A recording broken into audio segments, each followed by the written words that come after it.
और सलाम करता हूं मैं उन्हें, उन्होंने ऐसा बोला। प्रोफेसर स्वर्ण सिंह, यहाँ पर जब एक बात होती है कि नया कुवैत, क्योंकि हम ये बात करते हैं लगातार कि आज भारत और कुवैत के संबंध जिन क्षेत्रों में मजबूत हैं उनसे आगे बढ़कर संभावनाएं तलाशने का वक्त आ गया है।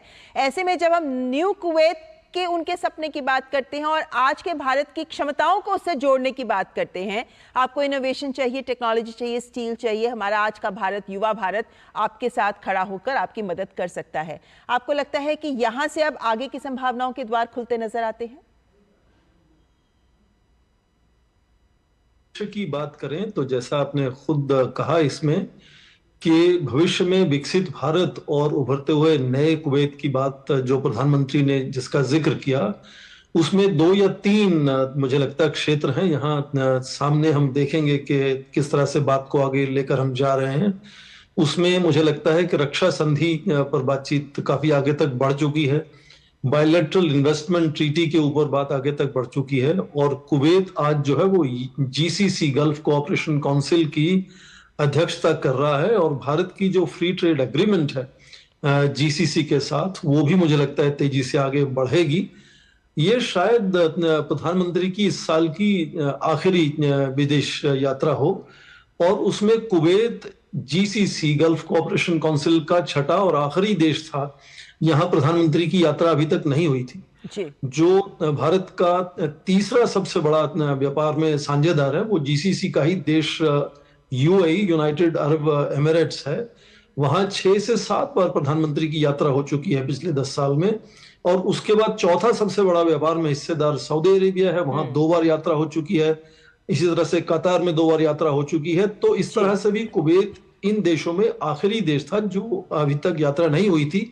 तो मुझे लगता है उस परिप्रेक्ष्य में ये न केवल ये यात्रा कुवैत तक सीमित है, पर कुवैत क्योंकि अभी अध्यक्षता कर रहा है गल्फ कोऑपरेशन काउंसिल की, जिनके साथ करीब करीब भारत के 180 अरब डॉलर का व्यापार है और मान लीजिए कि करीब 35 के आसपास प्रतिशत भारत का तेल का आयात और 70% गैस का आयात, जो ऊर्जा भारत की विकास के लिए बहुत जरूरी है, इन्हीं गल्फ कोऑपरेशन काउंसिल से भारत में आता है।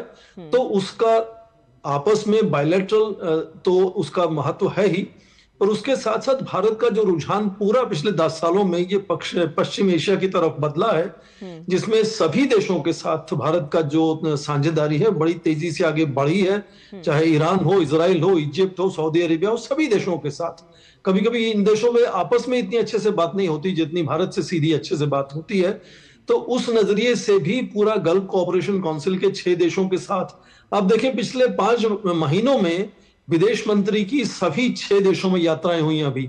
तो कितनी तेजी से भारत का तालमेल, साझेदारी इन देशों से बढ़ रही है। और अगले 30 साल का एक सोच है उसमें कि जिस तरह से वो धीरे धीरे फॉसिल फ्यूल से हटकर वो रिन्यूएबल रिसोर्सेज की तरफ सभी देश बढ़ने वाले हैं।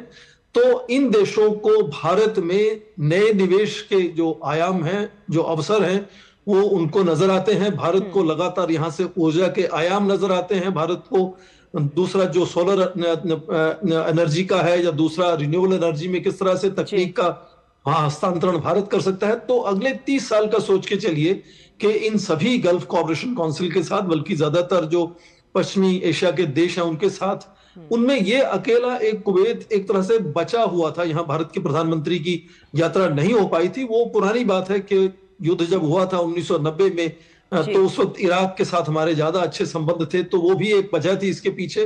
पर ये यात्रा एक तरह से वो फुल सर्कल जिसको हम कहेंगे, वो पूरी यात्राओं का सिलसिला जो है वो इस तरह से पूरा हो जाता है कि और देखें तो अगर कूटनीतिक स्तर की बात करते हैं प्रोफेसर साहब, तो